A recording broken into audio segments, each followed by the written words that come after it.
তেল, আমি সাদা তেল দিয়ে চাউমিনটা করব।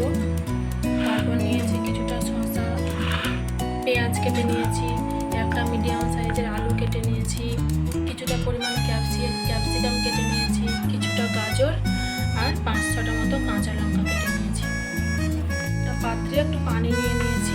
এবার চাউমিনটা মেটে সিদ্ধ করে নেব। একে একে ভেজে নেব। চাউমিনটা আমি সেদ্ধ বসিয়ে দিয়েছি। এবার এর মধ্যে আমি একটু তেল দিয়ে দেবো। তেলটা কেন দিলাম বন্ধুরা, ম্যাগিটা সেদ্ধ একদম ঝরঝরে হয়ে যাবে, গায়ে গায়ে লাগবে না, গলে যাবে না। তার জন্য আমি এটা তেলটা দিলাম। এর মধ্যে আমি একটু লবণও দিয়ে দেবো। দেখুন চাউমিনটা আমার সেদ্ধ হয়ে গেছে। এবার এটা নামিয়ে নেবো। এটা আমি চাপিয়ে দেবো। কড়াইটা আমার গরম হয়ে গেছে। আমি একটু অল্প তেল দিয়ে দেবো। সাদা তেল দিয়েছিলাম, ওটাই দিলাম।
আরও নতুন নতুন রান্নার রেসিপি দেখতে আমার